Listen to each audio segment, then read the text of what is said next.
ਸਤਿ ਸ਼੍ਰੀ ਅਕਾਲ। ਤੁਸੀਂ ਜੁੜੇ ਹੋਏ ਹੋ ਪੰਜਾਬੀ ਰੇਡੀਓ USA ਦੇ ਨਾਲ ਤੇ ਮੈਂ ਹਾਂ ਪ੍ਰਵੀਨ ਸ਼ਰਮਾ ਲੈ ਕੇ ਹਾਜ਼ਰ ਹਾਂ ਪ੍ਰੋਗਰਾਮ ਖਬਰ ਤੇ ਨਜ਼ਰ। ਖਬਰ ਤੇ ਨਜ਼ਰ ਪ੍ਰੋਗਰਾਮ ਦੇ ਵਿੱਚ ਕਈ ਅਹਿਮ ਤੇ ਕਈ ਖਾਸ ਖਬਰਾਂ ਨੂੰ ਲੈ ਕੇ ਚਰਚਾ ਕਰਨ ਦੇ ਲਈ ਜੁੜ ਚੁੱਕੇ ਨੇ ਪੰਜਾਬ ਤੋਂ ਪੱਤਰਕਾਰ ਦੀਪਕ ਸ਼ਰਮਾ ਚਨਾਰਥਲ ਜੀ। ਸ਼ਰਮਾ ਜੀ, ਸਤਿ ਸ਼੍ਰੀ ਅਕਾਲ, ਸਵਾਗਤ ਹੈ ਜੀ ਪੰਜਾਬੀ ਰੇਡੀਓ USA ਤੇ।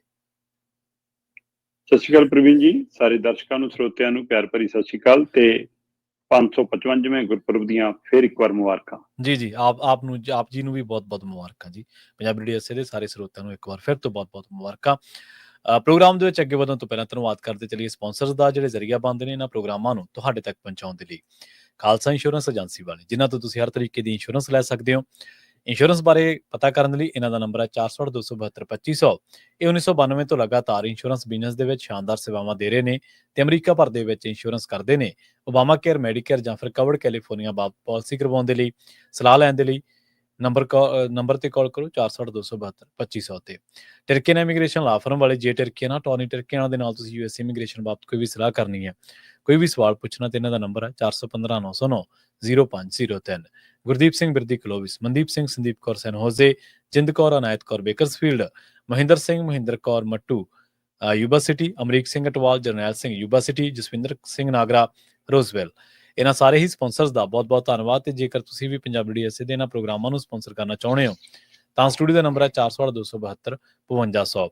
ਅੱਜ ਦਾ ਖਬਰ ਤੇ ਨਜ਼ਰ ਪ੍ਰੋਗਰਾਮ ਸਾਲ 2024 ਦੀ 15 ਨਵੰਬਰ ਦਾ ਪ੍ਰੋਗਰਾਮ ਹੈ ਤੇ ਦਿਨ ਅੱਜ ਸ਼ੁੱਕਰਵਾਰ ਹੈ। ਸ਼ਰਮਾ ਜੀ, ਖਬਰਾਂ ਦੀ ਸ਼ੁਰੂਆਤ ਕਰੀਏ। ਜਿਵੇਂ ਤੁਸੀਂ ਸ਼ੁਰੂਆਤ ਦੇ ਵਿੱਚ ਹੀ ਗੁਰਪੁਰਬ ਦੀਆਂ ਮੁਬਾਰਕਾਂ ਦਿੱਤੀਆਂ ਨੇ, ਵਧਾਈਆਂ ਦਿੱਤੀਆਂ ਨੇ। ਗੁਰਪੁਰਬ ਮੁਬਾਰਕ ਕਹਿੰਦੇ ਨਾਨਕ ਨੂੰ ਮੰਨਦੇ ਆ ਤੇ ਨਾਨਕ ਦੀ ਵੀ ਮੰਨੀਏ। ਬਿਲਕੁਲ ਜੀ, ਅੱਜ ਅਸੀਂ 555ਵਾਂ ਪ੍ਰਕਾਸ਼ ਦਿਹਾੜਾ ਮਨਾ ਰਹੇ ਹਾਂ ਜੀ। ਬਿਲਕੁਲ ਪ੍ਰਵੀਨ ਜੀ, ਜੇ ਮੈਂ ਤੁਹਾਡੀ ਸਾਡੀ ਆਪਣੀ ਪੀੜ੍ਹੀ ਦੇ ਹਵਾਲੇ ਨਾਲ ਗੱਲ ਕਰਾਂ, ਹਾਂਜੀ, ਤਾਂ ਆਪਾਂ ਭਾਗਾਂ ਵਾਲੇ ਆ ਕਿ ਆਪਾਂ 550 ਸਾਲਾ ਪ੍ਰਕਾਸ਼ ਪੁਰਬ ਮਨਾਇਆ। ਹਾਂਜੀ, ਬਿਲਕੁਲ ਬਿਲਕੁਲ। ਕਿਉਂਕਿ ਆਪਾਂ 500 ਵਿੱਚ ਨਹੀਂ ਸੀ ਤੇ 600 ਵਿੱਚ ਹੋਣ ਦੀ ਉਮੀਦ ਨਹੀਂ ਹੈ। ਹਾਂਜੀ, ਪਤਾ ਨਹੀਂ ਕਿਸੇ ਨੂੰ ਕਿਹਨੇ ਹੋਣਾ ਕਿਹਨੇ ਨਹੀਂ। ਹਾਂ, ਇਸ ਲਈ 550ਵਾਂ ਮਨਾਉਣ ਵਾਲੇ ਆਪਾਂ ਭਾਗਾਂ ਵਾਲੇ ਹਾਂ। ਔਰ ਆਪਾਂ ਇਸ ਲਈ ਵੀ ਆਪਣੇ ਆਪ ਨੂੰ ਭੜਭਾਗੀ ਸਮਝਦੇ ਹਾਂ ਕਿ ਅਸੀਂ ਉਹ ਦਿਨ ਵੀ ਦੇਖਿਆ ਜਦੋਂ ਦਿੱਲੀ ਦੇ ਤਖਤ ਤੇ ਬੈਠਾ ਰਾਜਾ ਇਸ ਗੁਰੂ ਨਾਨਕ ਦੇਵ ਜੀ ਦੇ ਗੁਰਪੁਰਬ ਤੇ ਝੁਕਿਆ। ਜੀ ਬਿਲਕੁਲ ਬਿਲਕੁਲ ਸਹੀ। ਜਦੋਂ 3 ਖੇਤੀ ਕਾਨੂੰਨ ਵਾਪਸ ਹੋਏ ਤਾਂ ਗੁਰਪੁਰਬ ਦਾ ਦਿਹਾੜਾ ਸੀ। ਜੀ ਬਿਲਕੁਲ ਸਹੀ। ਸੋ ਇਸ ਇਤਿਹਾਸਕ ਪਲਾਂ ਨੂੰ ਮਾਣਦਿਆਂ ਹੋਇਆਂ ਸਾਡੇ ਮੂਹਰੇ ਇਹ ਸਵਾਲ ਬਹੁਤ ਵੱਡਾ ਖੜਾ ਹੈ ਕਿ ਅਸੀਂ ਨਾਨਕ ਨੂੰ ਮੰਨਦੇ ਹਾਂ, ਨਾਨਕ ਦੀ ਮੰਨਦੇ ਹਾਂ ਜਾਂ ਨਹੀਂ। ਸਹੀ ਸੀ। ਜੇ ਮੈਂ ਇੱਕ ਨੁਕਤੇ ਤੋਂ ਮੈਂ ਗੱਲ ਕਰਾਂ ਜੀ ਕਿ ਦੁਨੀਆ ਭਰ ਦੇ ਵਿੱਚ ਪਹਿਲੀ ਪਾਤਸ਼ਾਹੀ ਸ਼੍ਰੀ ਗੁਰੂ ਨਾਨਕ ਦੇਵ ਜੀ ਨੂੰ ਵੱਖ-ਵੱਖ ਰੂਪ 'ਚ, ਵੱਖ-ਵੱਖ ਸਰੂਪ 'ਚ, ਵੱਖ-ਵੱਖ ਤਰੀਕੇ ਨਾਲ ਮੰਨਿਆ ਜਾਂਦਾ। ਜੀ ਬਿਲਕੁਲ। ਉਹਨਾਂ ਦੀ ਮਾਨਤਾ ਹੈ। ਕੋਈ ਉਹਨਾਂ ਨੂੰ ਪਹਿਲੀ ਪਾਤਸ਼ਾਹੀ ਗੁਰੂ ਨਾਨਕ ਦੇਵ ਜੀ ਗੁਰੂ ਦੇ ਰੂਪ 'ਚ ਮੰਨਦਾ ਹੈ, ਸਿੱਖੀ ਦੇ ਪਹਿਲੇ ਗੁਰੂ ਦੇ ਰੂਪ 'ਚ। ਕੋਈ ਉਹਨਾਂ ਨੂੰ ਸੰਤਾਂ, ਮਹਾਂਪੁਰਸ਼ਾਂ, ਲੇਖਕ ਦੇ ਰੂਪ 'ਚ, ਕੋਈ ਉਹਨਾਂ ਨੂੰ ਫਕੀਰ ਦੇ ਰੂਪ 'ਚ, ਹੈ ਨਾ। ਸੋ ਕੋਈ ਪੀਰ ਦੇ ਰੂਪ 'ਚ ਵੀ, ਹੈ ਨਾ। ਸੋ ਉਹਨਾਂ ਦੀ ਵੱਖ-ਵੱਖ ਮਾਨਤਾ ਹੈ। ਪਰ ਇਹ ਤਾਕਤ ਕਾਹਦੀ ਹੈ? ਸ਼ਬਦ ਦੀ। ਸ਼ਬਦ, ਉਹਨਾਂ ਦੀ ਰੂਹਾਨੀਅਤ ਦੀ ਤਾਕਤ ਹੈ। ਇਹ ਸਾਂਝ ਕਾਹਦੀ ਹੈ? ਉਹਨਾਂ ਦੇ ਗੁਣਾਂ ਦੀ, ਉਹਨਾਂ ਦੀ ਦੇਣ ਦੀ। ਸਹੀ। ਸੋ ਉਸ ਦੇ ਧਾਰਨੀ ਅਸੀਂ ਹੈਗੇ ਹਾਂ। ਬਿਲਕੁਲ ਸਹੀ, ਬਿਲਕੁਲ। ਮਤਲਬ ਕਿ ਜਦੋਂ ਗੁਰੂ ਦਾ ਦਰਜਾ ਦਿੱਤਾ ਗੁਰੂ ਗ੍ਰੰਥ ਸਾਹਿਬ ਜੀ ਨੂੰ, ਸ਼ਬਦ ਨੂੰ ਗੁਰੂ ਦਾ ਦਰਜਾ ਦਿੱਤਾ ਜਦੋਂ, ਜੀ ਬਿਲਕੁਲ, ਤਾਂ ਉਸ ਦੇ ਪਿੱਛੇ ਇੱਕ ਕਿੱਡੀ ਵੱਡੀ ਸੋਚ ਖੜੀ ਹੈ। ਕੀ ਉਸ ਸੋਚ ਨੂੰ ਅਪਣਾ ਪਾਏ ਆ? ਜਿਹੜੇ ਮਤਲਬ ਬ੍ਰਾਹਮਣਵਾਦੀ ਹਵਾਲੇ ਨਾਲ ਗੱਲ ਕੀਤੀ ਜਾਂਦੀ ਆ, ਕਿਤੇ ਅਸੀਂ ਮੁੜ ਕੇ ਉਸੇ ਵੱਲ ਤਾਂ ਨਹੀਂ ਵੱਧ ਰਹੇ ਜਿਸ ਤੋਂ ਗੁਰੂ ਨਾਨਕ ਦੇਵ ਜੀ ਨੇ ਸਾਨੂੰ ਬਾਹਰ ਕੱਢਣ ਦੇ ਲਈ ਇਹ ਸਾਰੀ ਘਾਲਣਾ ਘਾਲੀ। ਹੁਣ ਇਹਨੂੰ ਦੋ ਪਹਿਲੂਆਂ ਤੋਂ ਸਮਝਿਓ ਜੀ। ਇੱਕ ਪਹਿਲੂ ਹੈਗਾ ਕਿ ਗੁਰੂ ਸਾਹਿਬ ਕਹਿੰਦੇ ਜੀ ਮੂਰਤੀ ਪੂਜਾ ਦਾ ਵਿਰੋਧੀ ਸੀ। ਠੀਕ ਹੈ ਜੀ। ਕਿ ਗੁਰੂ ਸਾਹਿਬ ਕਹਿੰਦੇ ਸੀ ਕਿ ਆਪਾਂ ਮੂਰਤੀ ਦੀ ਪੂਜਾ ਨਹੀਂ ਕਰਨੀ। ਉਹਦੇ ਪਿੱਛੇ ਇੱਕ ਭਾਵ ਵੱਖ-ਵੱਖ, ਮਤਲਬ ਕਿ ਜਿਵੇਂ ਇੱਕ ਸ਼ਬਦ ਦੇ ਹਰੇਕ ਬੰਦੇ ਦੇ ਆਪਣੇ ਹਵਾਲੇ ਨਾਲ ਭਾਵ ਹੁੰਦੇ ਨੇ। ਮੈਨੂੰ ਲੱਗਦਾ ਕਿ ਗੁਰੂ ਸਾਹਿਬ ਦਾ ਸੰਦੇਸ਼ ਬਹੁਤ ਵੱਡਾ ਸੀ ਕਿ ਭਰਾਵਾ, ਅਸੀਂ ਰੱਬ ਦੇ ਬਣਾਏ ਬੰਦੇ ਦੀ ਤਾਂ ਕਦਰ ਨਹੀਂ ਕਰਦੇ। ਅਸੀਂ ਬੰਦੇ ਦੀ ਘੜੀਆਂ ਮੂਰਤੀਆਂ ਨੂੰ ਪੂਜੀ ਜਾਂਦੇ ਹਾਂ। ਲੌਜਿਕ ਬਹੁਤ ਤਕੜਾ। ਉਸ ਪਹਿਲੂ ਚੋਂ ਅੱਜ ਜਦੋਂ ਮੈਂ ਦੇਖਦਾ, ਅੱਜ ਅਖਬਾਰਾਂ 'ਚ ਤੁਹਾਡੇ ਇੱਥੇ ਅਮਰੀਕਾ 'ਚ ਛਪਦੀਆਂ ਅਖਬਾਰਾਂ, ਕੈਨੇਡਾ 'ਚ ਛਪਦੀਆਂ ਅਖਬਾਰਾਂ, ਪੰਜਾਬ 'ਚ ਛਪਦੀਆਂ, ਭਾਰਤ 'ਚ ਛਪਦੀਆਂ ਅਖਬਾਰਾਂ 'ਚ ਅੱਜ ਇੱਕ ਪੰਨਿਆਂ ਤੇ 25 ਫੋਟੋਆਂ ਨੇ ਗੁਰੂ ਸਾਹਿਬ ਦੀਆਂ। ਹਾਂਜੀ ਹਾਂਜੀ, ਬਿਲਕੁਲ ਸਹੀ ਹੈ। ਇਸੇ ਤਰ੍ਹਾਂ ਦੀਵਾਲੀ ਤੇ ਦੇਵੀ ਦੇਵਤਿਆਂ ਦੀਆਂ ਸਾਡੀਆਂ ਫੋਟੋਆਂ ਛਪਦੀਆਂ ਨੇ।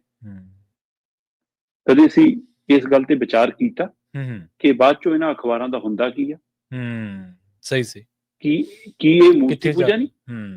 ਸਹੀ ਹੈ, ਬਿਲਕੁਲ ਸਹੀ। ਕਿ ਉਸ ਤੋਂ ਬਾਅਦ ਉਹ ਅਖਬਾਰ ਕਿਸ ਰੂਪ ਚ ਜਾਂਦੀ, ਕਿੱਥੇ ਜਾਂਦੀ, ਰੱਦੀ ਬਣ ਕੇ ਕੀ ਹੁੰਦਾ ਕੀ ਨਹੀਂ? ਕੀ ਇਹ ਬੇਅਦਬੀ ਨਹੀਂ? ਇਹ 'ਚ ਕੋਈ ਸ਼ੱਕ ਨਹੀਂਗਾ ਕਿ ਗੁਰੂ ਸਾਹਿਬ ਦਾ ਨਾਮ ਐਡਾ ਵਿਸ਼ਾਲ ਹੈ, ਜਾਂ ਜਿਸ ਨੂੰ ਵੀ ਅਸੀਂ ਆਪਣਾ ਈਸਟ ਮੰਨਦੇ ਹਾਂ ਨਾਮ, ਉਹ ਕਹਿੰਦੇ ਕਿ ਰੇਤੇ ਤੇ ਨਾਂ ਲਿਖ ਦਿਓ ਤੇ ਮਿਟਾ ਦਿਓ, ਇਹਦੇ ਨਾਲ ਨਾਮ ਮਿਟਣ ਨਹੀਂ ਲੱਗਿਆ। ਪਰ ਸਾਡੇ ਮੂਹਰੇ ਇੱਕ ਸਵਾਲ ਤਾਂ ਖੜਾ। ਸੋ ਫਿਰ ਇਹਦੇ ਨਾਲ ਆਪਾਂ ਦੀਵਾਲੀ ਦੇ ਹਵਾਲੇ ਨਾਲ ਵੀ ਉਸ ਦਿਨ ਗੱਲ ਕਰ ਰਹੇ ਸੀਗੇ, ਅੱਜ ਵੀ ਉਹ ਚੁਣੌਤੀ ਸਾਡੇ ਮੂਹਰੇ ਖੜੀ ਆ। ਮਤਲਬ ਗੁਰੂ ਸਾਹਿਬ ਦਾ ਜੇਕਰ ਜੀਵਨ 'ਚ ਇੱਕ ਸਿਧਾਂਤ ਹੈ, ਜੇਕਰ ਅਸੀਂ, ਮੈਂ ਕਹਿੰਦਾ ਉਹ ਤਾਂ ਪੂਰਾ ਜੀਵਨ ਹੈ ਉਹਨਾਂ ਦਾ ਤਾਂ, ਪਰ ਜੇਕਰ ਆਪਾਂ ਉਹਨਾਂ ਦਾ ਇੱਕ ਸਿਧਾਂਤ ਮਤਲਬ ਕਿ ਕਿਰਤ ਕਰੋ, ਨਾਮ ਜਪੋ, ਵੰਡ ਛਕੋ, ਜੇ ਇਸੇ ਦੇ ਧਾਰਨੀ ਹੋ ਜਾਈਏ ਤਾਂ ਮਸਲੇ ਹੱਲ ਹੋ ਜਾਂਦੇ ਆ।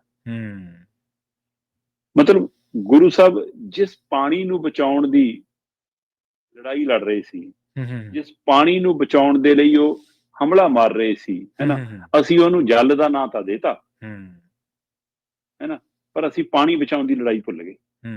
ਸਹੀ।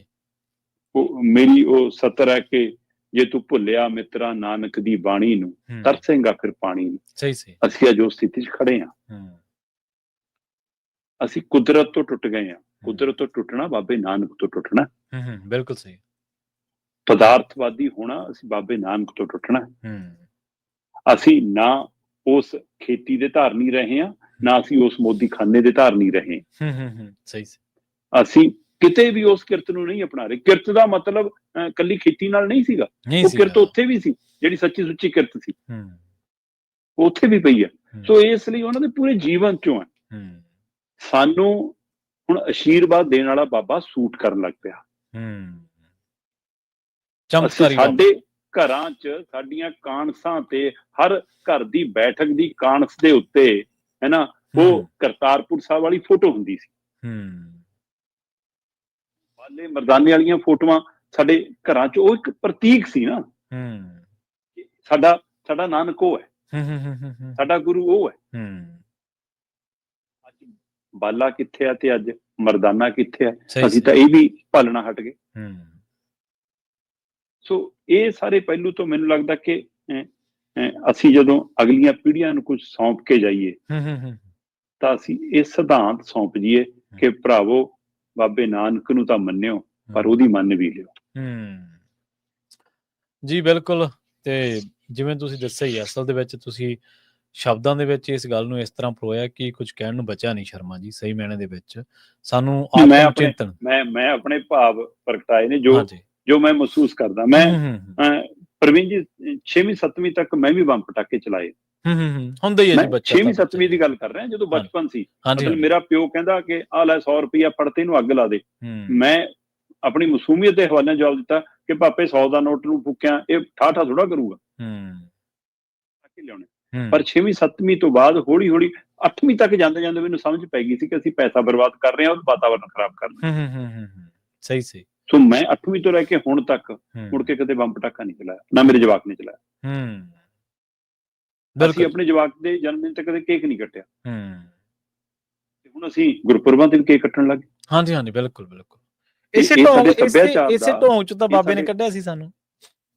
ਨਹੀਂ, ਇਹ ਵਪਾਰੀਆਂ ਦਾ ਐਂਟਰ ਕੀਤਾ ਹੋਇਆ ਪ੍ਰੋਡਕਟ ਹੈ ਨਾ। ਅਸੀਂ ਸਮਝਦੇ ਨਹੀਂ ਕਿ ਬੰਬ ਪਟਾਕੇ ਸਾਡੇ ਤਿਉਹਾਰਾਂ ਨਾਲ ਵਪਾਰੀਕਰਨ ਨੇ ਜੋੜੇ ਨੇ। ਬਿਲਕੁਲ ਸਹੀ ਹੈ ਜੀ, ਬਿਲਕੁਲ। ਪੋਲਿਊਸ਼ਨ ਹੁੰਦਾ ਜਾਂ ਨਹੀਂ ਹੁੰਦਾ, ਉਹਦੀ ਦੁਕਾਨ ਚੱਲਦੀ ਹੈ। ਇਸੇ ਤਰ੍ਹਾਂ ਇਹ ਕੇਕ ਵਾਲਾ ਕਲਚਰ ਹੈ, ਇਹ ਉਸ ਵਪਾਰੀਕਰਨ ਨੇ ਸਾਡੇ ਨਾਲ ਜੋੜਿਆ।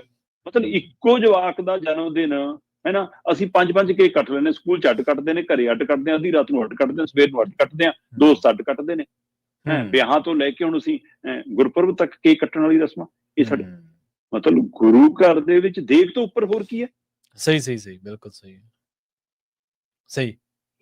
ਜਿਨ੍ਹਾਂ ਪਖੰਡਵਾਦਾਂ ਤੋਂ ਸਾਨੂੰ ਦੂਰ ਲਿਆਂਦਾ ਸੀ, ਅਸੀਂ ਉਸ ਦੇ ਉੱਤੇ ਧਾਰਨੀ ਵੱਧ ਬਣਦੇ ਜਾ ਰਹੇ। ਸਹੀ ਸਹੀ, ਬਿਲਕੁਲ ਜੀ। ਮੈਂ ਅੱਜ ਆਰਤੀ ਸੁਣ ਰਿਹਾ ਸੀਗਾ, ਹੈ ਨਾ, ਗੁਰੂ ਸਾਹਿਬ ਦਾ ਆਰਤਾ ਜਿਹੜਾ, ਹੈ ਨਾ, ਉਹਦੇ ਵਿੱਚ ਇੰਨਾ ਕਮਾਲ ਦਾ ਹੈ ਕਿ ਉਹ ਕਹਿੰਦੇ ਕਿ ਸਾਰੀ ਕਾਇਨਾਤ ਆਰਤੀ ਕਰ ਰਹੀ ਆ। ਹਾਂਜੀ ਹਾਂਜੀ, ਬਿਲਕੁਲ। ਉਹ ਆਰਤੀ ਜਦੋਂ ਚੱਲ ਰਹੀ ਸੀ ਤਾਂ ਮੈਂ ਬਾਹਰ ਮੌਸਮ ਦੇਖ ਰਿਹਾ ਸੀਗਾ ਕਿ ਕੀ ਇਹ ਧਵਾਖੀ ਆਰਤੀ ਹੋ ਗਈ ਹੁਣ, ਜੀ ਉਹਦੇ ਲਈ ਜ਼ਿੰਮੇਵਾਰ ਕੌਣ ਹੈ? ਸੋ ਸਾਨੂੰ ਆਪਣੇ ਅੰਦਰ ਝਾਤ ਮਾਰਨ ਦੀ ਲੋੜ ਹੈ। ਬਿਲਕੁਲ ਜੀ, ਬਿਲਕੁਲ। ਚੰਡੀਗੜ੍ਹ ਦੇ ਮਸਲੇ ਤੇ ਕਹਿੰਦੇ ਸਰਕਾਰ ਹੁਣ ਅੱਧੀ ਕੁ ਜਾਗੀ ਹੈ ਜੀ, ਪਰ ਸਰਕਾਰ ਦੇ ਤਾਂ ਪੂਰਾ ਜਾਗਿਆ ਵੀ ਪੂਰਾ ਨਹੀਂ ਪੈਣਾ, ਕਿਉਂਕਿ ਮਸਲਾ ਗਾਂ ਕੇਂਦਰ ਨਾਲ ਜੁੜਦਾ ਹੈ। ਘਰ ਵੱਡਿਆਂ ਹੱਥ ਵੱਡਿਆਂ ਘਰਾਂ ਦੇ ਨਾਲ ਜਦੋਂ ਜੁੜਦੇ ਨੇ ਫਿਰ ਉਦੋਂ ਹੀ ਪਤਾ ਲੱਗਦਾ। ਪ੍ਰਵੀਨ ਜੀ, ਚਲੋ ਦੇਰ ਆਏ ਪਰ ਥੋੜਾ ਜਿਹਾ ਦਰੁਸਤ ਆਇਆ, ਜੇ ਪੂਰਾ ਦਰੁਸਤ ਨਹੀਂ ਆਇਆ। ਬਿਲਕੁਲ ਜੀ, ਬਿਲਕੁਲ। ਹਰਪਾਲ ਚੀਮਾ ਜੀ ਅੱਜ ਗਏ ਸੀ ਰਾਜਪਾਲ ਸਾਹਿਬ ਕੋਲ। ਠੀਕ ਹੈ ਜੀ। ਨਾਲ ਹਰਜੋਤ ਬੈਂਸ ਸੀ, ਕੁਝ ਹੋਰ ਆਮ ਆਦਮੀ ਪਾਰਟੀ ਦੇ ਲੀਡਰ ਸੀ। ਆਪਣਾ ਰੋਸਾ ਪ੍ਰਗਟਾਇਆ, ਆਪਣਾ ਮੰਗ ਪੱਤਰ ਦੇ ਆਏ, ਕੁਝ ਦਸਤਾਵੇਜ਼ ਦੇ ਆਏ, ਹੈ ਨਾ, ਕਿ ਜੀ ਚੰਡੀਗੜ੍ਹ ਸਾਡਾ ਹੀ ਹੈ, ਅਸੀਂ ਇੰਚ ਨਹੀਂ ਦੇਣਾ। ਪਰ ਜਿਹੜੀ ਤੁਸੀਂ ਸਵਾਲ ਕੀਤਾ ਕਿ ਅੱਧੀ ਕੁ ਸਰਕਾਰ ਜਾਗੀ, ਬਿਲਕੁਲ ਅੱਧੀ ਕੁ ਜਾਗੀ। ਇਸ ਪਹਿਲੂ ਤੇ ਜਾਗਣਾ ਕਿਹਨੂੰ ਚਾਹੀਦਾ ਸੀ? ਪੰਜਾਬ ਦੇ ਮੁੱਖ ਮੰਤਰੀ ਨੂੰ। ਅੱਜ ਨਹੀਂ, 3 ਦਿਨ ਪਹਿਲਾਂ। ਅੱਜ ਜਿਵੇਂ ਆਪਾਂ ਗੁਰਪੁਰਬ ਦੇ ਹਵਾਲੇ ਨਾਲ ਗੱਲ ਕਰ ਰਹੇ ਹਾਂ, ਨਨਕਾਣਾ ਸਾਹਿਬ ਵਿਖੇ 1 ਲੱਖ ਤੋਂ ਵੱਧ ਸੰਗਤ ਨਤਮਸਤਕ ਹੋਈ ਆ। ਸੱਚਖੰਡ ਸ੍ਰੀ ਦਰਬਾਰ ਸਾਹਿਬ ਵਿੱਚ 3 ਲੱਖ ਤੋਂ ਵੱਧ ਸੰਗਤ ਨਤਮਸਤਕ ਹੋਈ ਆ, ਔਰ 1.25 ਲੱਖ ਤੋਂ ਵੱਧ ਘਿਓ ਦੇ ਉੱਥੇ ਦੀਵੇ ਜਗੇ ਨੇ। ਠੀਕ ਹੈ ਜੀ। ਜੋ ਸਾਡੇ ਪੰਜਾਬ ਦੇ ਮੁੱਖ ਮੰਤਰੀ ਸਾਹਿਬ ਅੱਜ ਗੁਰਪੁਰਬ ਦੇ ਮੌਕੇ ਤੇ ਅੰਮ੍ਰਿਤਸਰ ਸੀਗੇ। ਠੀਕ ਹੈ, ਉਹਨਾਂ ਨੇ ਇਸ ਵਾਰ ਇੱਕ ਹੋਰ ਸਿਆਣਪ ਦਿਖਾਈ। ਉਹ ਕਹਿੰਦੇ ਕਿ ਮੈਂ ਦਰਬਾਰ ਸਾਹਿਬ ਜਾਣਾ ਚਾਹੁੰਦਾ ਸੀ, ਪਰ ਸੰਗਤ ਨੂੰ ਮੁਸ਼ਕਲ ਆ ਜਾਣੀ ਸੀ, ਤੇ ਇਸ ਲਈ ਮੈਂ ਅੱਜ ਉੱਥੇ ਨਹੀਂ ਗਿਆ। ਮੈਂ ਇਤਿਹਾਸਕ ਗੁਰੂ ਘਰ ਚ ਅੰਮ੍ਰਿਤਸਰ ਮੱਥਾ ਟੇਕਿਆ। ਤੇ ਉਸ ਮੌਕੇ ਜਦੋਂ ਉਹ ਮੱਥਾ ਟੇਕ ਕੇ ਗੁਰਪੁਰਬ ਤੇ ਬਾਹਰ ਆ ਰਹੀ ਸੀ, ਤਾਂ ਪੱਤਰਕਾਰਾਂ ਨੇ ਸਵਾਲ ਕਰ ਲਿਆ ਚੰਡੀਗੜ੍ਹ ਵਾਲੇ ਮਸਲੇ ਤੇ। ਤੇ ਮੁੱਖ ਮੰਤਰੀ ਸਾਹਿਬ ਨੇ ਹੱਥ ਬੰਨ੍ਹ ਕੇ ਅੱਜ ਮੈਂ ਕੋਈ ਟਿੱਪਣੀ ਨਹੀਂ ਕਰਨੀ। ਕੀ ਇਹ ਟਿੱਪਣੀ ਧਾਰਮਿਕਤਾ ਅੱਜ ਗੁਰਪੁਰਬ ਦੇ ਹਵਾਲੇ ਨਾਲ ਕਰਨੋਂ ਕਿਨਾਰਾ ਕੀਤਾ, ਜਾਂ ਉਹਨਾਂ ਦੇ ਆਕਾ ਨੇ ਅਜੇ ਹੁਕਮ ਹੀ ਨਹੀਂ ਦਿੱਤਾ ਕਿ ਤੁਸੀਂ ਬੋਲਣਾ ਨਹੀਂ ਇਸ ਮਸਲੇ ਤੇ? ਜਦੋਂ ਤੱਕ ਹੁਕਮ ਨਹੀਂ ਆਉਂਦਾ ਤਦ ਤੱਕ ਨਹੀਂ ਬੋਲਣਾ। ਜਾਂ ਇਹ ਉਹਨਾਂ ਦੀ ਅਮਿਤ ਸ਼ਾਹ ਨਾਲ ਯਾਰਾਨੇ ਦੀ ਚੁੱਪੀ ਹੈ, ਇਸ ਮਸਲੇ ਤੇ ਕੁਝ ਨਹੀਂ ਕਹਿਣਾ। ਇਹ ਯਾਰਾਨਾ ਬਾਦਲਾਂ ਨੇ ਵੀ ਪਗਾਇਆ, ਇਹ ਯਾਰਾਨਾ ਕੈਪਟਨ ਨੇ ਵੀ ਪਗਾਇਆ, ਤੇ ਇਹੀ ਯਾਰਾਨਾ ਹੁਣ ਕੀ ਮੁੱਖ ਮੰਤਰੀ ਭਗਵੰਤ ਮਾਨ ਪਗਾ ਰਹੇ ਨੇ। ਉਹਨਾਂ ਦੇ ਬੀਜੇ ਅਕਾਲੀ, ਬੀਜੇਪੀ ਔਰ ਕਾਂਗਰਸੀਆਂ ਦੇ ਬੀਜੇ ਕੰਡੇ ਹੀ ਹੁਣ ਚੁਗ ਰਹੇ ਆ ਨਾ ਅਸੀਂ। ਪਰ ਆਮ ਆਦਮੀ ਪਾਰਟੀ ਦੀ ਸਰਕਾਰ ਤਾਂ ਆਈਓ ਕੰਡੇ ਚੁਗਣ ਸੀ, ਤੇ ਤੁਸੀਂ ਉਸ ਮਸਲੇ ਤੇ ਡਿੰਗੇ ਨਹੀਂ ਅੱਗੇ ਪੱਟ ਰਹੇ। ਮਤਲਬ ਅੱਧੀ ਕੁ ਜਾਗੀ ਦੇ ਹਵਾਲੇ ਜਿਹੜੀ ਮੈਂ ਗੱਲ ਕਰ ਰਿਹਾ ਉਹ ਹਰਪਾਲ ਚੀਮਾ ਅੱਜ ਗਏ। ਰਾਜਪਾਲ ਗੁਲਾਬ ਚੰਦ ਕਟਾਰੀਆ ਨੂੰ ਉਹਨਾਂ ਨੇ ਮੁਲਾਕਾਤ ਕਰਕੇ ਉਹ ਮੈਮੋਰੈਂਡਮ ਦਿੱਤਾ, ਮੰਗ ਪੱਤਰ ਦਿੱਤਾ। ਉਹਨਾਂ ਨੇ 2 ਪਹਿਲੂ ਬਹੁਤ ਵੱਡੇ ਉਠਾਏ। ਉਹਨਾਂ 'ਚ ਇੱਕ ਪਹਿਲੂ ਸੀਗਾ ਕਿ ਜੇ ਇਕੋ ਸੈਂਸਿਟਿਵ ਜ਼ੋਨ ਹੈ ਤਾਂ ਉਹਨੂੰ ਕਿਉਂ ਹਟਾਤਾ ਬਈ? ਮਤਲਬ ਜੇ ਕੋਈ ਬੰਦਾ ਉੱਥੇ ਕਹੇ ਕਿ ਅਸੀਂ ਇੱਟ ਲਾਉਣੀ ਆ, ਤਾਂ ਤੁਸੀਂ ਤੋੜਨ ਚਲੇ ਜਾਂਦੇ ਹੋ, ਢਾਉਣ ਚਲੇ ਜਾਂਦੇ ਹੋ, ਜਦੋਂ ਉਹਦੇ ਉੱਪਰ ਪਰਚਾ ਕਰ ਦਿੰਦੇ ਹੋ, ਤੇ ਹੁਣ ਤੁਸੀਂ ਆਪ ਬਦਲ ਰਹੇ ਹੋ। ਇਹ ਕਿਉਂ ਬਈ? ਫਿਰ ਦੂਜਾ ਉਹਨਾਂ ਨੇ ਪਹਿਲੂ ਦਿੱਤਾ ਜਿਹੜਾ ਬੜਾ ਅਹਿਮ ਪਹਿਲੂ ਹੈ। ਉਹ ਕਹਿੰਦੇ ਕਿ ਦੇਖੋ, ਆਪਾਂ ਕੱਲ ਵੀ ਗੱਲ ਕਰ ਰਹੇ ਸੀ ਕਿ ਹਰਿਆਣਾ ਦਾ ਰਾਜਪਾਲ ਵੱਖਰਾ ਹੈ, ਪੰਜਾਬ ਦਾ ਰਾਜਪਾਲ ਹੀ ਚੰਡੀਗੜ੍ਹ ਦਾ ਪ੍ਰਸ਼ਾਸਕ ਹੈ। ਇਹ ਪਹਿਲੀ ਗੱਲ ਹੈ ਕਿ ਇਹਦਾ ਮਤਲਬ ਚੰਡੀਗੜ੍ਹ ਸਾਡਾ ਹੈ। ਔਰ ਕਿਸੇ ਸਮੇਂ ਇਹਦੀ ਵੀ ਕੋਸ਼ਿਸ਼ ਹੋ ਲਈ ਜੀ, ਪਰ ਜੇ ਪੰਜਾਬ ਦਾ ਰਾਜਪਾਲ ਹੀ ਚੰਡੀਗੜ੍ਹ ਦਾ ਪ੍ਰਸ਼ਾਸਕ ਹੈ ਤਾਂ ਵੱਖਰੀ ਜ਼ਮੀਨ ਲੈਣ ਲਈ ਇਹ ਕੇਸ ਪੰਜਾਬ ਦੇ ਰਾਜਪਾਲ ਕੋਲੇ ਆਉਣਾ ਨਾ, ਕਿਉਂਕਿ ਚੰਡੀਗੜ੍ਹ ਦਾ ਪ੍ਰਬੰਧਕ ਵੀ ਉਹੀ ਹੈ। ਸੋ ਇਸ ਪਹਿਲੂ ਤੇ ਵੀ ਇਸ ਅੱਜ ਮੰਗ ਪੱਤਰ ਦਿੰਦਿਆਂ ਹਰਪਾਲ ਚੀਮਾ ਨੇ ਉਂਗਲ ਧਰੀ। ਉਹ ਕਹਿੰਦੇ ਰਾਜਪਾਲ ਸਾਹਿਬ, ਤੁਹਾਡੇ ਕੋਲ ਜਿਹੜੀ ਪ੍ਰਪੋਜ਼ਲ ਆਈ ਹੈ, ਤੁਹਾਡੇ ਕੋਲ ਜਿਹੜੀ ਫਾਈਲ ਤਿਆਰ ਹੋ ਕੇ ਆਈ ਹੈ, ਉਹਦੇ ਵਿੱਚ ਇੰਨਾ ਹੀ ਜ਼ਿਕਰ ਹੈ ਨਾ ਕਿ 12 ਏਕੜ ਅਸੀਂ ਦੇ ਰਹੇ ਹਾਂ ਜੀ ਜ਼ਮੀਨ, ਤੇ 10 ਏਕੜ ਅਸੀਂ ਲੈ ਰਹੇ ਹਾਂ। ਉਹ ਕਹਿੰਦੇ ਹਾਂ ਜੀ। ਕਹਿੰਦੇ ਫਿਰ ਉਹਦੇ ਵਿੱਚ ਇਹ ਜ਼ਿਕਰ ਕਿਉਂ ਨਹੀਂ ਗਾ ਕਿ ਉਹ 10 ਏਕੜ ਤੇ ਕਰਨਾ ਕੀ ਹੈ?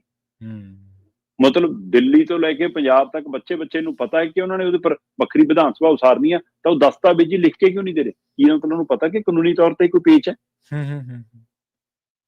ਇਹ ਲਿਖਣ 'ਚ ਕੀ ਹਰਜ ਸੀ ਫਿਰ ਉਹਨਾਂ ਨੂੰ? ਇਸ ਪਹਿਲੂ ਤੇ ਵੀ ਉਂਗਲ ਧਰੀ ਹੈ ਹਰਪਾਲ ਚੀਮਾ ਹੋਰਾਂ ਨੇ। ਸੋ ਅੱਜ ਹਰਪਾਲ ਚੀਮਾ ਹੋਰਾਂ ਦਾ ਜਾਣਾ ਅੱਧੀ ਕੁ ਸਰਕਾਰ ਦਾ ਜਾਗਣਾ ਹੀ ਹੈ। ਚਲੋ ਧੰਨਵਾਦ, ਜਾਗੇ ਤਾਂ ਸੀ, ਪਰ ਅਜੇ ਉਸ ਸਥਿਤੀ 'ਚ ਨਹੀਂ ਜਾਗੇ ਜਿਸ ਸਥਿਤੀ ਜਾਗਣਾ ਚਾਹੀਦਾ ਸੀ। ਮੈਨੂੰ ਅੱਜ ਵੀ ਉਮੀਦ ਸੀ ਕਿ ਗੁਰਪੁਰਬ ਤੇ ਮੱਥਾ ਟੇਕਣ ਤੋਂ ਬਾਅਦ ਸਰਕਾਰ ਦਾ ਸਖਤ ਬਿਆਨ ਆਊਗਾ ਇਸ ਮਸਲੇ ਤੇ। ਉਹ ਕਹਿਣਗੇ ਕਿ ਹਾਂ ਅਸੀਂ ਸੈਸ਼ਨ ਬੁਲਾ ਰਹੇ ਹਾਂ, ਅਸੀਂ ਕੈਬਨਿਟ ਬੈਠਕ ਬੁਲਾ ਰਹੇ ਹਾਂ, ਅਸੀਂ ਸਰਬ ਪਾਰਟੀ ਮੀਟਿੰਗ ਬੁਲਾ ਰਹੇ ਹਾਂ, ਅਸੀਂ ਜੰਤਰ ਮੰਤਰ ਜਾਵਾਂਗੇ, ਅਸੀਂ ਮਟਕਾ ਚੌਂਕ ਆਵਾਂਗੇ, ਕੁਛ ਤਾਂ ਕਹਿੰਦੇ। ਚਲੋ ਮੈਂ ਕਹਿੰਦਾ ਮੈਂ ਜੀਵਨੀ ਚੋਣਾਂ ਤੱਕ ਦਾ ਵੀ ਇੰਤਜ਼ਾਰ ਕਰ ਲੈਣਾ ਕਿ ਵੋਟਾਂ ਪਵਾ ਲਓ ਪਹਿਲਾਂ, ਤੁਹਾਡੇ ਲਈ ਪਹਿਲਾਂ ਵੋਟਾਂ ਨੇ, ਪਹਿਲਾਂ ਪੰਜਾਬ ਜਾਂ ਪੰਜਾਬ ਦੀ ਰਾਜਧਾਨੀ ਨਹੀਂ। ਪਰ ਇਸੇ ਮਾਮਲੇ ਤੇ ਵਿਰੋਧੀ ਧਿਰ ਦੇ ਲੀਡਰ, ਪੰਜਾਬ ਦੀ ਵਿਧਾਨ ਸਭਾ ਦੇ ਅੰਦਰ ਵਿਰੋਧੀ ਧਿਰ ਦੇ ਮੁਖੀ ਪ੍ਰਤਾਪ ਸਿੰਘ ਬਾਜਵਾ ਨੇ ਵੀ ਚਿੱਠੀ ਲਿਖ ਕੇ ਆਪਣਾ ਡੰਗ ਟਪਾ ਲਿਆ। ਉਹ ਕਹਿੰਦੇ ਜੀ ਮੈਂ ਪ੍ਰਧਾਨ ਮੰਤਰੀ ਨੂੰ ਚਿੱਠੀ ਲਿਖਤੀ। ਮਤਲਬ ਹੁਣ ਇਹ ਚਿੱਠੀ ਨਾਲ ਹੋਊਗਾ? ਉਹ ਜਨਾਬ ਤੁਹਾਡੇ ਉਹ ਮਾਵਾ ਲੱਗੇ ਕੁੜਤੇ ਪਜਾਮੇ ਨੂੰ ਕਿਧਰੇ ਨਹੀਂ ਮੈਲਾ ਹੁੰਦਾ, ਆ ਕੇ ਬਹਿ ਜਾਂਦੇ ਚੰਡੀਗੜ੍ਹ। ਸਹੀ। ਤੁਸੀਂ ਮਿੱਟੀ ਲਵਾਉਣੋਂ ਡਰਦੇ ਹੋ, ਧਰਾਤਲ ਦੀ ਲੜਾਈ ਲੜਨੋਂ ਡਰਦੇ ਹੋ, ਚਿੱਠੀਆਂ ਲਿਖ ਕੇ ਸੋਸ਼ਲ ਮੀਡੀਆ ਤੇ ਪਾ ਕੇ ਮੀਡੀਆ ਨੂੰ ਦੱਸ ਕੇ ਤੁਸੀਂ ਪੰਜਾਬ ਦੇ ਦਰਦੀ ਬਣਨ ਨੂੰ ਫਿਰਦੇ ਹੋ। ਤੁਸੀਂ ਕਹਿੰਦੇ ਹੋ ਜੀ ਮੈਂ ਲਿਖਤੀ ਪ੍ਰਧਾਨ ਮੰਤਰੀ ਨੂੰ ਚਿੱਠੀ, ਮੈਂ ਅਪੀਲ ਕੀਤੀ ਹੈ ਜੀ ਆਪਣੇ ਫੈਸਲੇ ਨੂੰ ਮੁੜ ਬਾਚੋ, ਇਹ ਸਾਡਾ ਭਾਵਨਾਤਮਕ ਹੈ। ਉਹੀ ਜੀ ਇਹੋ ਜਿਹਾ ਬਿਆਨਬਾਜ਼ੀ ਤਾਂ ਭਾਈ ਜਾਖੜ ਵੀ ਵਧੀਆ ਕਰੀ ਜਾਂਦਾ। ਇਹੀ ਜੀ ਬਿਆਨਬਾਜ਼ੀ ਤਾਂ ਰਾਜਾ ਵੜਿੰਗ ਨੇ ਵੀ ਕਰ ਲਈ, ਫਿਰ ਤੁਸੀਂ ਉਹਨਾਂ 'ਚ ਹਾਜ਼ਰੀ ਲਵਾ ਰਹੇ ਹੋ ਨਾ। ਅਕਾਲੀ ਦਲ ਨੇ ਪ੍ਰੈਸ ਕਾਨਫਰੰਸ ਵੀ ਕਰ ਲਈ, ਇਹ ਸਾਰੇ ਹਾਜ਼ਰੀਆਂ ਲਵਾ ਰਹੇ ਨੇ। ਚਾਹੇ ਉਹ ਹਰਪਾਲ ਚੀਮਾ, ਚਾਹੇ ਪ੍ਰਤਾਪ ਬਾਜਵਾ, ਚਾਹੇ ਰਾਜਾ ਵੜਿੰਗ, ਚਾਹੇ ਦਲਜੀਤ ਚੀਮਾ, ਚਾਹੇ ਬਲਵਿੰਦਰ ਭੁੰਦੜ, ਚਾਹੇ ਸੁਨੀਲ ਜਾਖੜ, ਸਭ ਹਾਜ਼ਰੀਆਂ ਲਵਾ ਰਹੇ ਨੇ। ਚੰਡੀਗੜ੍ਹ ਦੀ ਲੜਾਈ ਲੜਨ ਦੀ ਅਜੇ ਇਹਨਾਂ ਦੇ ਵਿੱਚ ਕੋਈ ਸੋਚ ਵਿਚਾਰ, ਕੋਈ ਧਾਰਨਾ ਹੀ ਨਹੀਂ। ਬਿਲਕੁਲ ਸਹੀ ਹੈ ਜੀ। ਉਧਰ ਕਹਿੰਦੇ ਹਰਿਆਣੇ ਨੇ ਚੰਡੀਗੜ੍ਹ ਦੇ ਮਸਲੇ ਤੇ ਚੜਾ ਲਈਆਂ ਬਾਹਾਂ ਜੀ ਖੋਣ ਦੇ ਲਈ। ਜਨਾਬ ਅਗਲੇ ਤਾਂ ਤਿਆਰ ਬੈਠੇ ਨੇ। ਉਹ ਕਹਿੰਦੇ ਕਿ ਦਿੱਲੀ 'ਚ ਪ੍ਰਧਾਨ ਮੰਤਰੀ ਸਾਡਾ, ਹਰਿਆਣੇ 'ਚ ਮੁੱਖ ਮੰਤਰੀ ਸਾਡਾ, ਪੰਜਾਬ ਦਾ ਰਾਜਪਾਲ ਸਾਡਾ ਤੇ ਪੰਜਾਬ ਦਾ ਮੁੱਖ ਮੰਤਰੀ ਵੀ ਸਾਡਾ। ਕਰ ਲਓ ਫਿਰ। ਹੁਣ ਕੱਲ ਇਹ ਤੋਂ ਵੱਧ ਕੱਲ ਮੌਕਾ ਮਿਲਣਾ। ਵੈਸੇ ਬਾਦਲਾਂ ਦੇ ਟਾਈਮ ਵੀ ਉਹਨਾਂ ਕੋਲ ਮੌਕੇ ਸੀ, ਵੈਸੇ ਮੌਕੇ ਉਹਨਾਂ ਕੋਲ ਕੈਪਟਨ ਟਾਈਮ ਵੀ ਸੀ। ਕੈਪਟਨ ਦੇ ਟਾਈਮ ਵੀ ਮੰਨਿਆ ਜਾਂਦਾ ਸੀਗਾ ਕਿ ਕੈਪਟਨ ਇੰਨਾ ਸੋਨੀਆ ਰਾਹੁਲ ਦੇ ਨੇੜੇ ਨੀਗਾ ਜਿੰਨਾ ਮੋਦੀ ਅਮਿਤ ਸ਼ਾਹ ਦੇ ਨੇੜੇ। ਤੇ ਬਾਦਲ ਤਾਂ ਆਪਣੇ ਪੁੱਤ ਤੋਂ ਲੈ ਕੇ ਨੂੰਹ ਤੱਕ ਨੂੰ ਮੰਤਰੀ ਬਣਾਉਣ ਦੇ ਲਈ ਸਾਰਾ ਪੰਜਾਬ ਹੀ ਦਾਅ ਤੇ ਲਾ ਚੁੱਕੇ ਸੀ। ਤੇ ਭਗਵੰਤ ਮਾਨ ਬਾਰੇ ਵੀ ਇਹ ਚਰਚੇ ਆਮ ਨੇ ਕਿ ਬਾਇਆ ਬਿੱਟੂ ਅਮਿਤ ਸ਼ਾਹ ਨਾਲ ਚੰਗਾ ਜਰਾਨਾ ਹੁਣ ਤਾਂ। ਜੀ। ਸੋ ਕਿ ਇਹ ਸਾਰੇ ਪਹਿਲੂਆਂ ਤੇ ਫਿਰ ਅਗਲੀ ਤਾਂ ਬਾਹਾਂ ਚੜਾਉਣਗੇ ਨਾ ਜਨਾਬ। ਜਦੋਂ ਅਗਲੇ ਕਹਿੰਦੇ ਕਿ ਜਿਹਨੇ ਦਸਤਖਤ ਕਰਨੇ ਆ ਇੱਥੇ ਉਹ ਵੀ ਸਾਡਾ ਹੀ ਲਾਇਆ ਹੋਇਆ ਬੀਜੇਪੀ ਦਾ ਗਵਰਨਰ, ਕੋਈ ਮਸਲਾ ਨਹੀਂ ਸਾਨੂੰ, ਹੈ ਨਾ। ਤੇ ਜਿਹਨੇ ਕਰਵਾਉਣੇ ਆ ਉਹ ਸਾਡਾ ਹੈ ਹੀ ਲੀਡਰ ਹੈ ਮੋਦੀ, ਤੇ ਹਰਿਆਣਾ ਤਾਂ ਬਾਹਾਂ ਚੜਾਉਣਗੇ ਨਾ ਫਿਰ। ਅਨਿਲ ਵਿਜ ਸਾਹਿਬ ਸਾਹਮਣੇ ਆਇਆ। ਠੀਕ ਹੈ। ਵੈਸੇ ਤਾਂ ਉਹ ਨਵੀਂ ਰਾਜ ਸਭਾ ਮੈਂਬਰ ਬਣੀ ਹੈ ਕਾਂਗਰਸੀਆਂ ਤੋਂ ਜਾ ਕੇ ਬੀਜੇਪੀ 'ਚ, ਕਰਨ ਚੌਧਰੀ। ਉਹਦੀ ਕੁੜੀ ਵੀ ਹੁਣ ਮੰਤਰੀ ਬਣ ਗਈ, ਹੈ ਨਾ। ਸੋ ਉਹ ਕਹਿੰਦੀ ਵੀ ਤੁਹਾਡੀ ਜੱਦੀ ਪੁਸ਼ਤੀ ਥੋੜਾ ਹੈ, ਸਾਡਾ ਹੈ, ਅਸੀਂ ਤਾਂ ਲੈ ਜਾਵਾਂਗੇ, ਅਸੀਂ ਤਾਂ ਐਂ ਹੀ ਕਰਾਂਗੇ। ਤੇ ਉਧਰ ਅਨਿਲ ਵਿਜ ਕਹਿੰਦਾ ਕੋਈ ਗੱਲ ਨਹੀਂ, ਜੇ ਤੁਹਾਡਾ ਮੁੱਖ ਮੰਤਰੀ ਕਹਿੰਦਾ ਨਾ ਚੰਡੀਗੜ੍ਹ ਪੰਜਾਬ ਦਾ, ਪੰਜਾਬ ਨੂੰ ਦਿੱਤਾ, ਸਾਨੂੰ SYL ਦੇ ਦਿਓ, ਸਾਨੂੰ ਪਾਣੀ ਦੇ ਦਿਓ, ਚੰਡੀਗੜ੍ਹ ਰੱਖ ਲਓ ਜੀ। ਮਤਲਬ ਕੀ ਇਹ ਕਿ ਸ਼ਰਤੀ ਆਧਾਰ ਤੇ ਗੱਲ ਅੱਗੇ ਵਧਾ ਕੇ ਵੀ ਫਾਰਮੂਲਾ ਚੈੱਕ ਕੀਤਾ ਜਾ ਰਿਹਾ। ਅਨਿਲ ਵਿਜ ਦੇ ਮੂੰਹੇ ਕਢਾ ਕੇ ਕਿ ਜਦੋਂ ਕਿ ਨਾ ਪਾਣੀਆਂ ਤੇ ਤੁਹਾਡਾ ਹੱਕ, ਨਾ ਚੰਡੀਗੜ੍ਹ ਤੇ। ਜੀ ਸਹੀ ਹੈ। ਤੁਸੀਂ ਇਹ ਕਹਿੰਦੇ ਹੋ ਕਿ ਡੀਲ ਕਰ ਲਈਏ, ਇੱਕ ਦੇ ਦਿਓ ਇੱਕ ਲੈ ਲਓ। ਕਿ ਕੇਂਦਰ ਦੀ ਸਰਕਾਰ ਇਸ ਨੀਤੀ ਤੇ ਖੇਡ ਰਹੀ ਹੈ।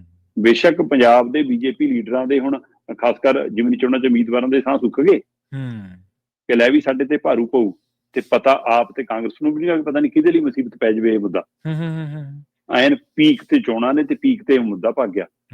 ਔਰ ਮੈਨੂੰ ਲੱਗਦਾ ਅੱਜ ਗੁਰਪੁਰਬ ਤੋਂ ਬਾਅਦ ਕੱਲ ਤੋਂ ਇਸ ਮੁੱਦੇ ਤੇ ਵੱਡੀਆਂ ਚਰਚਾਵਾਂ ਸ਼ੁਰੂ ਹੋ ਜਾਣਗੀਆਂ। ਬਿਲਕੁਲ। ਸੋ ਇਸ ਲਈ ਹਰਿਆਣੇ ਦੇ ਲੀਡਰਾਂ ਦੇ ਇਹ ਬਿਆਨ, ਖਾਸ ਕਰ ਅਨਿਲ ਵਿਜ ਨੇ ਸਪਸ਼ਟ ਲਫ਼ਜ਼ਾਂ 'ਚ ਕਿਹਾ। ਅਨਿਲ ਵਿਜ ਕਹਿੰਦਾ, ਆ ਲਓ ਜੀ ਮੇਰੇ ਕੋਲ ਰਿਪੋਰਟ ਪਈ ਹੈ। ਮੰਤਰੀ ਵਿਜ ਬੋਲੇ ਪੰਜਾਬ ਨੇ ਸਮਝੌਤਾ ਲਾਗੂ ਨਹੀਂ ਕੀਤਾ। ਅਨਿਲ ਵਿਜ, ਪੰਜਾਬ ਦੇ ਮੁੱਖ ਮੰਤਰੀ ਭਗਵੰਤ ਮਾਨ ਸਾਹਿਬ ਕਹਿੰਦੇ ਨੇ ਕਿ ਚੰਡੀਗੜ੍ਹ ਸਾਡਾ, ਜੇਕਰ ਚੰਡੀਗੜ੍ਹ ਤੁਹਾਡਾ ਤਾਂ ਤੁਸੀਂ ਸਾਡੀ ਹਿੰਦੀ ਭਾਸ਼ੀ ਖੇਤਰ ਹਰਿਆਣੇ ਨੂੰ ਵਾਪਸ ਕਰ ਦਿਓ ਤੇ ਸਤਲੁਜ ਜਮਨਾ ਲਿੰਕ ਦਾ ਪਾਣੀ ਦੇ ਦਿਓ। ਜਦੋਂ ਤੱਕ ਇਹ ਨਹੀਂ ਹੁੰਦਾ ਤਦ ਤੱਕ ਚੰਡੀਗੜ੍ਹ ਤੇ ਸਾਡਾ ਹੀ ਅਧਿਕਾਰ ਹੈ। ਅਸੀਂ ਚੰਡੀਗੜ੍ਹ ਤਦ ਤੱਕ ਬੈਠੇ ਹੋਏ ਹਾਂ ਕਿਉਂਕਿ ਦੋਵੇਂ ਸੂਬਿਆਂ ਦੇ ਵਿੱਚ ਸਮਝੌਤਾ ਹੋਇਆ, ਉਸ ਨੂੰ ਲਾਗੂ ਨਹੀਂ ਕਰਦੇ। ਚੰਡੀਗੜ੍ਹ ਕਿਸ ਤਰ੍ਹਾਂ ਫਿਰ ਤੁਹਾਡਾ, ਫਿਰ ਤੁਹਾਨੂੰ ਦੇ ਜਾਵਾਂਗੇ ਜੇ ਤੁਸੀਂ ਸਾਨੂੰ ਪਾਣੀ ਤੇ ਹਿੰਦੀ ਬੋਲਦੇ ਖੇਤੇ ਦੇ ਦੋਗੇ ਤੇ ਸਾਡੇ ਪੰਜਾਬੀ ਬੋਲਦੇ ਖੇਤੇ ਜੀ। ਸਹੀ। ਤੇ ਰਿਪੇਰੀਅਨ ਲਾ ਕਿੱਥੇ ਗਿਆ ਜੀ, ਜਿਹੜਾ ਅਨਿਲ ਵਿਜ ਨੂੰ ਪਤਾ ਨਹੀਂ, ਸਭ ਪਤਾ। ਸੋ ਇਸ ਲਈ ਹਰਿਆਣੇ ਦੀਆਂ ਬਾਹਾਂ ਚੜਾਉਣ ਦੇ ਪਿੱਛੇ ਉਹਨਾਂ ਕੋਲ ਦਿੱਲੀ ਦੀ ਤਾਕਤ ਬੋਲਦੀ ਹੈ, ਉਹਨਾਂ ਕੋਲ ਸੱਤਾ ਦਾ ਨਸ਼ਾ ਬੋਲਦਾ, ਤੇ ਸਾਡੇ ਲੀਡਰਾਂ ਦੀ ਕਮਜ਼ੋਰੀਆਂ ਉਹ ਜਾਣਦੇ ਨੇ, ਪਰ ਉਹ ਪੰਜਾਬ ਦੀ ਤਾਕਤ ਵੀ ਜਾਣਦੇ ਨੇ। ਉਹਨਾਂ ਨੂੰ ਇਸ ਗੱਲ ਦਾ ਪਤਾ ਹੋਣਾ ਚਾਹੀਦਾ ਕਿ 56 ਇੰਚ ਦੀ ਛਾਤੀ 'ਚ ਛੇਦ ਇਹੀ ਲੋਕ ਕਰਕੇ ਆਏ। ਜੀ ਬਿਲਕੁਲ। ਦੇਸ਼ ਦਾ ਕਹਿੰਦੇ ਸਭ ਤੋਂ ਪ੍ਰਦੂਸ਼ਿਤ ਨਗਰ ਬਣ ਗਿਆ ਜੀ ਚੰਡੀਗੜ੍ਹ, ਜਿਹੜਾ ਕਦੇ ਸਿਟੀ ਬਿਊਟੀਫੁਲ ਕਿਹਾ ਜਾਂਦਾ ਸੀ। ਆਹ ਹੁਣ ਪ੍ਰਦੂਸ਼ਿਤ ਸ਼ਹਿਰ ਪਿੱਛੇ ਲੜੀ ਜਾਓ। ਕੁਝ ਧਿਰਾਂ ਤਾਂ ਇਹ ਵੀ ਕਹਿੰਦੀਆਂ ਨੇ ਕਿ ਜੀ ਚੰਡੀਗੜ੍ਹ ਲੈ ਕੇ ਕਰਨਾ ਕੀ ਹੈ ਜੀ, ਹੈ ਨਾ ਜੀ, ਇਹ ਤਾਂ ਸਾਈਡ ਤੇ ਹੈ ਜੀ, ਇੱਕ ਪਾਸੇ ਥੋੜਾ ਹੁੰਦੀ ਹੈ ਜੀ ਰਾਜਧਾਨੀ, ਹਰਿਆਣੇ ਦੇ ਵੀ ਇੱਕ ਪਾਸੇ, ਸਾਡੇ ਵੀ ਇੱਕ ਪਾਸੇ, ਪਰ ਸਵਾਲ ਇੱਕ ਪਾਸੇ ਦਾ ਥੋੜਾ ਹੈ। ਸਵਾਲ ਤਾਂ ਹੱਕ ਦਾ, ਸਵਾਲ ਤਾਂ ਸਾਡੇ ਹੱਕ ਹਕੂਕ ਹੈ, ਸਵਾਲ ਤਾਂ ਸਾਡੀਆਂ ਭਾਵਨਾਵਾਂ, ਜਿਓਗ੍ਰਾਫਿਕਲੀ ਥੋੜੋ ਚੀਜ਼ਾਂ ਭੂਗੋਲਿਕ ਤੌਰ ਤੇ ਥੋੜੋ ਮਾਇਨੇ ਰੱਖਦੀਆਂ ਕਿੱਥੇ ਕੀ ਹੈ, ਸਵਾਲ ਤਾਂ ਹੱਕ ਦਾ ਹੈ ਨਾ। ਮਤਲਬ ਐਂ ਤਾਂ ਫਿਰ ਕੋਈ ਆਪਣੇ ਪਿੰਡਾਂ ਨੂੰ ਮੁੜੇ ਹੀ ਨਾ। ਮਤਲਬ ਹਿਮਾਚਲ ਚ ਪਹਾੜਾਂ ਦੇ ਕਿਤੇ ਤੇ ਕਿਤੇ ਪਿੰਡ ਨੇ, ਉਹ ਆਪਣੇ ਘਰ ਨਹੀਂ ਛੱਡਦੇ ਤਾਂ ਵਿਚਾਰੇ। ਨਾ ਨਾ ਨਾ ਨਾ, ਇਸ ਮਿੱਟੀ ਨਾਲ ਰਿਸ਼ਤਾ ਹੁੰਦਾ। ਉਹ ਮੈਂ ਵਿਸਾਖੀ ਦੇ ਮੌਕੇ ਤੇ ਲਹਿੰਦੇ ਪੰਜਾਬ ਦੀ ਉਹਨੂੰ ਸੁਣ ਰਿਹਾ ਸੀਗਾ ਮੁੱਖ ਮੰਤਰੀ ਨੂੰ, ਉਹ ਪੰਜਾਬ ਦੇ ਆਪਣੇ ਜੱਦੀ ਪਿੰਡ ਦਾ ਅੱਜ ਵੀ ਜ਼ਿਕਰ ਕਰ ਰਹੀ ਸੀ। ਹਾਂਜੀ ਹਾਂਜੀ, ਬਿਲਕੁਲ, ਠੀਕ ਹੈ ਨਾ। ਇਸ ਲਈ ਇਸ ਹਵਾਲੇ ਨਾਲ ਇਹ ਮਿੱਟੀ ਨਾਲ ਰਿਸ਼ਤਾ ਹੈ। ਚੰਡੀਗੜ੍ਹ ਪੰਜਾਬ ਦੇ ਪਿੰਡ ਉਜਾੜ ਕੇ, 28 ਪਿੰਡ ਉਜਾੜ ਕੇ ਤੁਸੀਂ ਪੰਜਾਬ ਦੀ ਰਾਜਧਾਨੀ ਲਈ ਉਹ ਬਣਾਇਆ, ਤੇ ਤਾਂ ਪੰਜਾਬ ਦੇ ਲੋਕਾਂ ਨੇ ਆਪਣੇ ਖੇਤ ਖਲਿਆਣ ਬਾਰੇ ਨੇ, ਤਾਂ ਆਪਣੇ ਘਰ-ਬਾਰ ਚੁੱਲ੍ਹੇ ਚੌਂਕੇ ਬਾਰੇ ਨੇ ਕਿ ਹਾਂ ਪੰਜਾਬ ਦੀ ਰਾਜਧਾਨੀ ਉਸਰਨੀ ਹੈ। ਤੇ ਅੱਜ ਤੁਸੀਂ ਕਹੋ ਕਿ ਹਾਂ ਸਾਈਡ ਤੇ ਕੋਈ ਨਾ ਛੱਡ ਦੋ, ਇਹ ਵਿਦਵਾਨ ਕਹੀ ਜੰਮ ਪੈਂਦੇ ਨੇ, ਇਹ ਕਹੀ ਜਾਂਦੇ ਨੇ, ਬਿਲਕੁਲ ਕਹੀ ਜਾਂਦੇ ਨੇ, ਬਿਲਕੁਲ। ਸੋ ਇਸ ਪਹਿਲੂ ਤੇ ਵੀ ਸੋਚਣ ਦੀ ਲੋੜ ਹੈ ਕਿ ਉਹਨਾਂ ਨੂੰ ਕਹੋ ਕਿ ਆਪਣੇ ਪਿੰਡ ਵਾਲਾ ਘਰ ਛੱਡ ਕੇ ਦਿਖਾਓ ਪਹਿਲਾਂ। ਤੁਸੀਂ ਸਹੀ ਗੱਲ, ਅਮਰੀਕਾ ਕੈਨੇਡਾ ਬੈਠ ਕੇ ਵੀ ਨਾ ਰੋਜ਼ ਸਵੇਰੇ ਉੱਠ ਕੇ ਰਿਸ਼ਤੇਦਾਰਾਂ ਨੂੰ ਪੁੱਛ ਲੈਂਦੇ ਨੇ ਕਿ ਤਾਲਾ ਲੱਗਿਆ ਨਾ, ਦੇਖ ਲਈ ਖਿੜਕੀ ਤਾਂ ਨਹੀਂ ਖੁੱਲੀ ਨਾ, ਛੱਤ ਤਾਂ ਨਹੀਂ ਕਿਉਂਕਿ ਉੱਥੇ ਤੁਹਾਨੂੰ ਆਪਣੇ 10 ਮਰਲਿਆਂ ਦਾ ਫਿਕਰ ਰਹਿੰਦਾ। ਮਤਲਬ ਉਹ ਭਾਵਨਾ ਨਾ ਤੁਹਾਡੀ, ਤੁਹਾਡੇ ਜੱਦੀ ਪੁਸਤੀ ਥਾਂ ਨਾਲ ਜੁੜਿਆ, ਤੁਹਾਡਾ ਪੈਸਾ ਧੇਲਾ ਲੱਗਿਆ, ਤੇ ਇੱਥੇ ਸਾਡਾ ਸਾਰਾ ਕੁਛ ਲੱਗਿਆ ਵੀ ਦਾਅ ਤੇ। ਇਸ ਹਵਾਲੇ ਤੇ ਕਿ ਚੰਡੀਗੜ੍ਹ ਦੇ ਵਿੱਚ ਸਾਡੀ, ਚਲੋ ਆਪਾਂ ਤੁਸੀਂ ਜਿਹੜਾ ਸਵਾਲ ਕੀਤਾ ਮੈਂ ਉਸ ਤੇ ਆਉਣਾ, ਆਪਾਂ ਪਹਿਲਾਂ ਚੰਡੀਗੜ੍ਹ ਵਾਲੇ ਮਸਲੇ ਤੇ ਗੱਲ ਕਰ ਚੁੱਕੇ ਹਾਂ। ਅੱਜ ਦੀ ਤਰੀਕ ਦੇ ਵਿੱਚ ਚੰਡੀਗੜ੍ਹ ਪੂਰੀ ਤਰ੍ਹਾਂ ਪ੍ਰਦੂਸ਼ਿਤ ਨਗਰ ਹੈ ਔਰ ਭਾਰਤ ਦਾ ਸਭ ਤੋਂ ਵੱਧ ਪ੍ਰਦੂਸ਼ਿਤ ਸ਼ਹਿਰ ਹੈ। ਅੱਜ ਦਿਨ ਭਰ ਸੂਰਜ ਨਹੀਂ ਚੜਿਆ ਸਹੀ ਰੂਪ ਚ, ਧੂੰਆਂ ਛਾਇਆ ਹੋਇਆ, ਤੇ ਪੂਰੀ ਤਰ੍ਹਾਂ ਨਾਲ ਮਤਲਬ ਲੋਕਾਂ ਦੇ ਗਲੇ, ਖੰਘ, ਬਿਮਾਰੀ, ਜਵਾਕ, ਜੇ ਵੋ। ਨਤੀਜਾ ਇਹ ਹੈ ਕਿ ਦਿੱਲੀ ਦੇ ਵਿੱਚ 5ਵੀਂ ਤੱਕ ਦੇ ਸਕੂਲ ਆਨਲਾਈਨ ਹੋ ਗਏ, ਹਰਿਆਣੇ ਚ ਸਵੇਰ ਨੂੰ 5ਵੀਂ ਤੱਕ ਦੇ ਸਕੂਲ ਬੰਦ ਹੋ ਜਾਣੇ ਨੇ, ਪੰਜਾਬ ਵਾਲੇ ਸ਼ਾਇਦ ਸਵੇਰੇ ਮੀਟਿੰਗ ਕਰਨ ਜਾ ਰਹੇ ਨੇ ਇਸੇ ਮਸਲੇ ਤੇ, ਹੈ ਨਾ। ਚੰਡੀਗੜ੍ਹ ਦਾ ਜਿਹੜਾ AQI ਹੈ ਉਹ 450 ਦੇ ਗੇਟ ਚ ਪਹੁੰਚ ਗਿਆ, ਤੇ ਮਗਰੇ ਸਾਡੇ ਵਾਲੇ ਪੰਜਾਬ ਵਾਲੇ ਵੀ ਤੁਰੇ ਆਉਂਦੇ ਨੇ।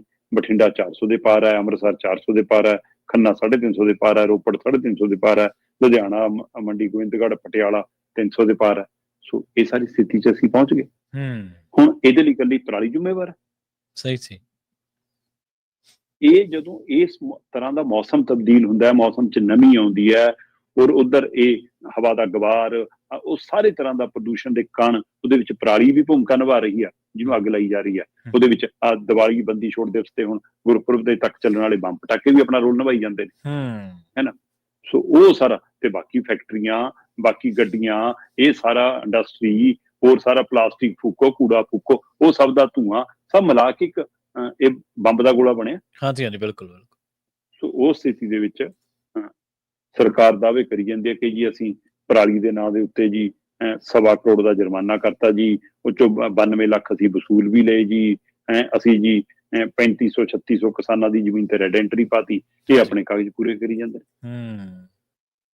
ਸੋ ਪੂਰੇ ਉੱਤਰੀ ਭਾਰਤ ਦੇ ਵਿੱਚ ਔਰ ਪੰਜਾਬ ਦੀ ਰਾਜਧਾਨੀ ਚੰਡੀਗੜ੍ਹ ਦੇਸ਼ ਦਾ ਸਭ ਤੋਂ ਵੱਧ ਪ੍ਰਦੂਸ਼ਿਤ ਨਗਰ ਬਣ ਗਿਆ ਅੱਜ ਦੀ ਤਰੀਕ ਦੇ ਵਿੱਚ, ਔਰ ਇਹ ਅਸਰ ਅਜੇ ਹਫ਼ਤਾ 10 ਦਿਨ ਹੋ ਰਹਿੰਦੇ ਅਸਾਰ ਬਣੇ ਜੀ। ਬਿਲਕੁਲ ਬਿਲਕੁਲ।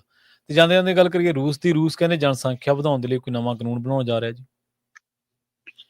ਬਿਲਕੁਲ ਪ੍ਰਵੀਨ ਜੀ, ਰੂਸ ਕਹਿ ਰਿਹਾ ਕਿ ਸਾਡੇ ਮੁਲਕ ਦੇ ਵਿੱਚ ਇਸ ਮੌਕੇ ਜਨਸੰਖਿਆ ਘਟਣ ਦਾ ਇੱਕ ਵੱਡਾ ਮਸਲਾ ਖੜਾ ਹੋ ਗਿਆ। ਠੀਕ ਹੈ ਜੀ।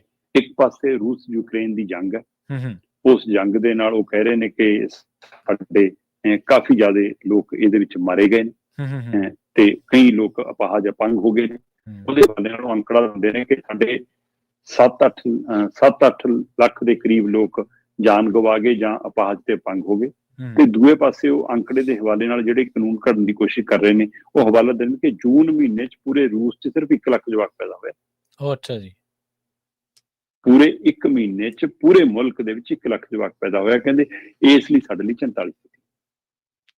ਇਸ ਚਿੰਤਾ ਵਾਲੀ ਸਥਿਤੀ ਚੋਂ ਉਹਨਾਂ ਨੇ ਫਾਰਮੂਲਾ ਕੱਢਿਆ ਕਿ ਅਸੀਂ ਇੱਕ ਕਾਨੂੰਨ ਕੱਢ ਰਹੇ ਹਾਂ, ਉਸ ਕਾਨੂੰਨ ਦੇ ਤਹਿਤ ਜਿਹੜੇ ਜਵਾਕ ਜੰਮਣਗੇ, ਜਿਨ੍ਹਾਂ ਦੇ ਘਰੇ ਜਵਾਕ ਜੰਮਣਗੇ, ਉਹਨਾਂ ਨੂੰ ਇਨਾਮ ਦਿਆਂਗੇ, ਤੇ ਜਿਹੜੇ ਜਵਾਕ ਨਾ ਪੈਦਾ ਕਰੋ, ਬੱਚੇ ਘੱਟ ਪੈਦਾ ਕਰੋ, ਬੱਚੇ ਨਾ ਜਨਮੋ, ਇਹੋ ਜਿਹਾ ਕੋਈ ਪ੍ਰਚਾਰ ਕਰੂਗਾ ਉਹਨਾਂ ਦੇ ਖਿਲਾਫ ਕਾਨੂੰਨੀ ਕਾਰਵਾਈ ਕਰਾਂਗੇ।